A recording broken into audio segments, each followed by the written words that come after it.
કહેવાય. હવે અમે વર્ષોથી સાહેબ નગરપાલિકાથી રેલવે સુધી કેટલું દબાણ છે બહારનું કે અંદરનું લોકો જોઈ શકતા નથી, પણ મારા જેવો એક નાનો વેપારી વાણિયો કહેવાય જે છેલ્લી કક્ષાનો ગણાય આજની તારીખમાં, એ હું ખૂણામાં બેઠો તો કોઈ નોટિસ વગર કોઈ ઓબ્જેક્શન વગર અને ફૂલ વરસાદમાં ઉતારવા પડશે નકર તોડી નાખીશું. આ સાહેબ કઈ રીતે વ્યાજબી?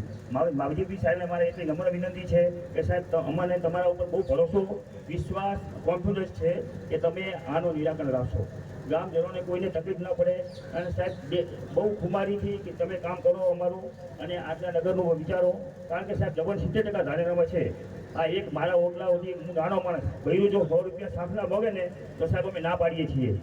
કહેવાય દુકાન, પણ સાહેબ ખર્ચો કાઢવો મુશ્કેલ છે. ધાનેરા તૂટી ગયું છે એ લોકો દરેકને ખબર છે. આપ સાહેબ નિહાળશો અને આપ જે એના લાગે તમને અનુકૂળ લાગે નગરપાલિકા વિરુદ્ધ તમને જે લાગે એ કરી શકો છો.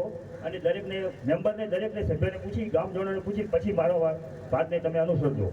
બીજું કંઈ સાહેબ પત્રકાર મિત્રોએ બહુ સહકાર આપ્યો છે, એ લોકો બી શાંતિથી ગઈ અને દરેક આપણા મિત્રો છે સાહેબ, બરોબર. એટલે આપને હું સાહેબ આટલી વિનંતીથી પ્રેમથી રિક્વેસ્ટથી કરું છું કે આના માટે સાહેબ આપણે જેટલું બને તમારા કાર્યાલયની સામે જ અમારી દુકાન છે, અમારા જેટલું બન્યું એટલું તમારા માટે અમે કરી ચૂક્યા છીએ, એમાં વળવાની વાત નથી આવતી.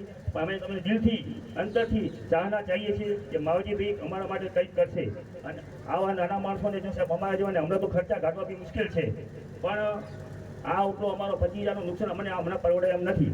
જો કોઈ આપતું હોય 25,000 તો અમે આજ લેવા તૈયાર છીએ, બરોબર. એટલે આના માટે સાહેબ નગરપાલિકાને આમાં જો બળવદી જેવા કોઈ આગળ પડતા હોય તો એમને કદાચ બોલી ગયા બી હશે આવેશમાં. અમે એમ નતા ભાઈ બારોટ સાહેબે કદાચ એમનો જો જૂનો સ્વભાવ હતો જો જાતિ સ્વભાવ આવી બી જાય સાહેબ, પણ એના માટે આવું બધું પ્રગલું ન હોય તો એનું સોલ્યુશન સાહેબ આવવું જોઈએ સાથે બેસીને, બરોબર. મારું સાહેબ આટલું માનજો, વિચારજો અને આપણે જય ભારત.